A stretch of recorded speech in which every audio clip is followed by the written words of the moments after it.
Today, we'll take a look at the Gallente and the Caldari, how they grew together and eventually how they fell out with each other, and started a war that would last lifetimes.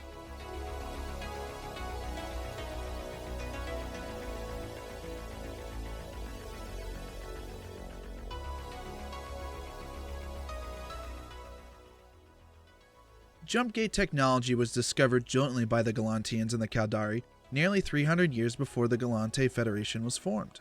You see, interestingly enough, these two distinct races had found themselves, for lack of a better term, as solar neighbors. Both of the home planets of Caldari Prime and Gallente Prime were located inside the Luminar solar system. The Gallente Federation was established nearly 2 centuries ago, and at that time the Caldari corporations were already a concrete part of Caldari society. Though they were a shadow of the power they are today, that hadn't stopped the Caldari from launching their own separate interstellar colonization operations through these newly discovered jump gates. These colonies were kept secret from the Gallente and would later become a major source of friction between these two groups.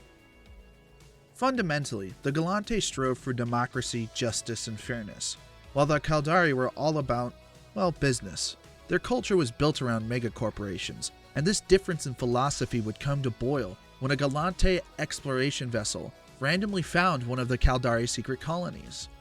When the Federation learned of this, they demanded that all hidden Caldari colonies should be put under Federation authority, and this was simply too high a price for the Caldari, who were already upset with the Gallente for meddling in their corporate affairs. This was a rather easy decision for the Caldari to make: give up their autonomy or fight. The decision was simple. The Caldari would form their own state, free of the burdens of a government that cared more about some unattainable sense of justice than making money and building infrastructure. The situation from the start was most tense on Caldari Prime, the homeworld of the Caldari. Once a frozen wasteland, was terraformed after it was bought by a megacorporation that had come through the Eve Gate earlier. And while the surface was barren, they built many underground complexes that the people of Caldari Prime would later hide in. One of the things to note about Caldari Prime was that it had a sizable Gallantean population, and of course, it being in the same system as Gallente Prime made the Gallanteans very nervous. So, after it was announced, the Caldari took off and secured jump gates leading to their hidden bases, as their military's backbone was built on these hidden bases and the vessels they held. Meanwhile, on Caldari Prime, the Gallanteans moved their fleet into orbit around the planet and began their blockade. Over the course of the next few days, not much happened. The Caldari sat idly by on their jump gates, and the Gallanteans were formulating a strategy to negotiate some kind of peace.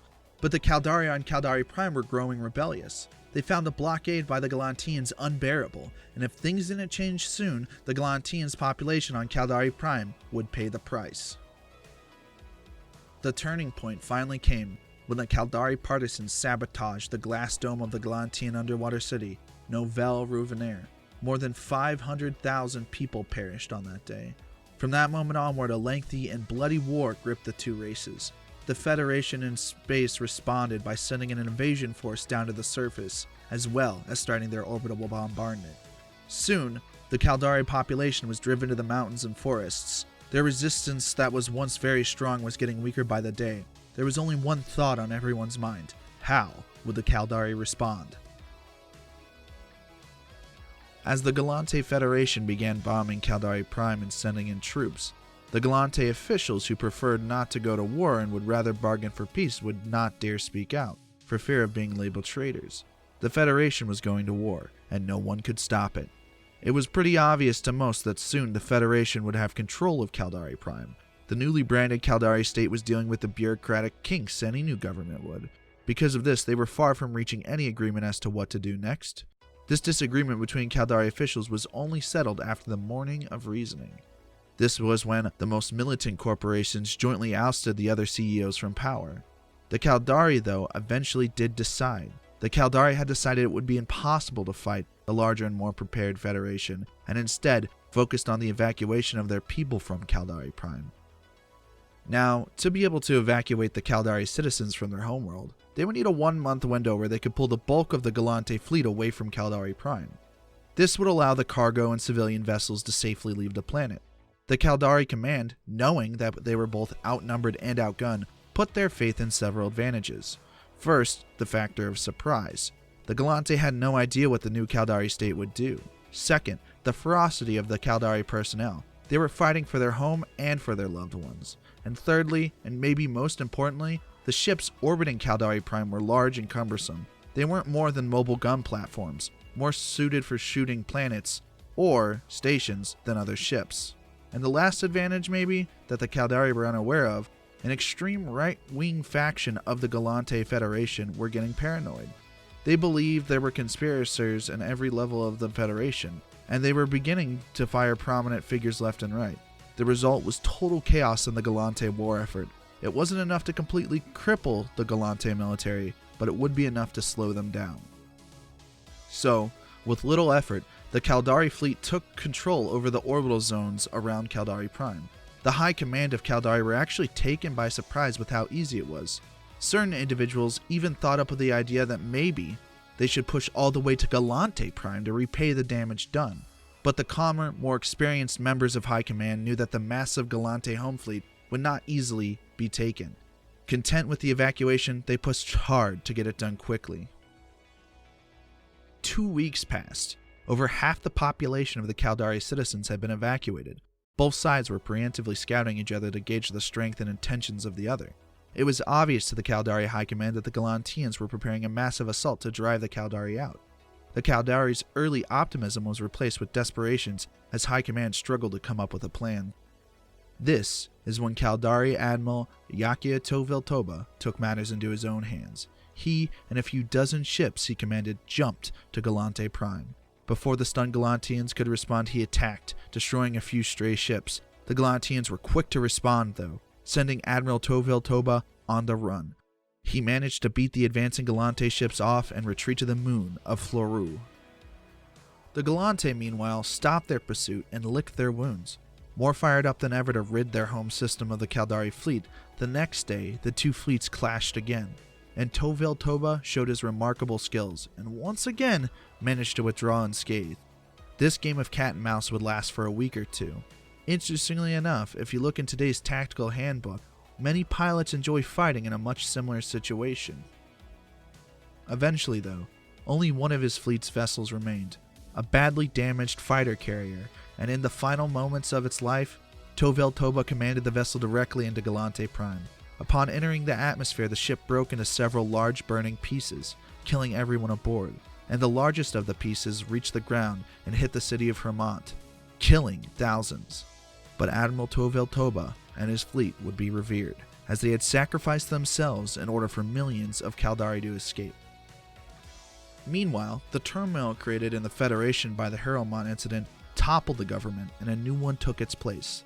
The new government was more willing to listen to those wishing for peace, and you might think for a moment peace was all but ensured, but you'd be wrong. A large faction of the Gallente remained that wouldn't forget what happened in the Hermont incident, nor what happened in the Nouvelle Revenant incident. The Caldari, though, dreamed of returning to their home planet one day. While the first stages of the war were over, they fueled the hatred and animosity between the two races. This killed almost all hope for peace talks, which left the Gallente with a problem. The Caldari were growing stronger by the day.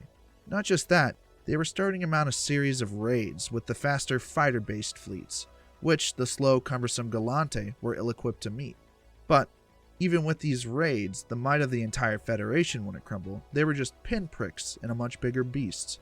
Though the Gallente had to wonder just how much stronger the Caldari could become. After a while, the Caldari agenda became clear. They wanted peace, but only if the Federation would return Caldari Prime and acknowledge the newly formed state.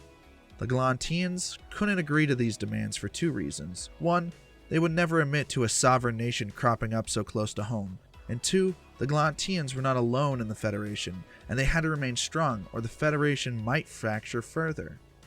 So, while they claimed the Caldari were rebels, they could do nothing but watch as the Caldari raided and played havoc on the Gallantean fleets in the further reaches of Federation space. Though, Caldari were getting bolder and bolder every couple of months as they upgraded their fighters. This left the Gallente still answerless to the Caldari fleet, and to many in the Federation, it seemed like time was running out for them to meet the Caldari demands. Though the Gallente would try to use their own fighters, eventually the answer to the Caldari came not from improved fighters, but from stationary defenses. With massive advancements in robotics, there were major changes in mines. These new mines were more like drones at first. It was simply a moving mine that could approach an enemy and explode. Soon, these mines were so advanced that a single drone could almost rival a single fighter's capabilities. These drones reversed the tides of the war for the Gallente, and the Caldari were racing to find an appropriate response. Though it didn't take them long. They upgraded their fighters a bit, added some shields and extra weapons. Soon, they called these new vessels frigates. As the race was nearing its peak, there was a climactic battle. It was fought near the twin system of Iron Orsta. Both sides of these fight were confident in victory with their new technology and were willing to throw everything away. The result was the largest space battle that had been fought in the world at this point. The battle lasted nearly 15 hours with constant fighting, both sides claiming victory, the Caldari for inflicting more damage to the Gallente fleet and the Gallente for making the Caldari leave the battlefield. The battle made it obvious that a decisive victory would never be scored. The frigates of the Caldari stemmed the tide of the advancing Federation, and a stalemate began, and over time, normal life returned to both sides, the war becoming a rather distant concern as everyday life took over, though neither was there a willingness to offer any peace, that is, until the Gallantians came into contact with the Amar Empire. That is what propelled both sides into a hasty peace, though neither side has exactly what they wanted. The Caldari were recognized as an independent state, but Caldari Prime would stay with the Federation.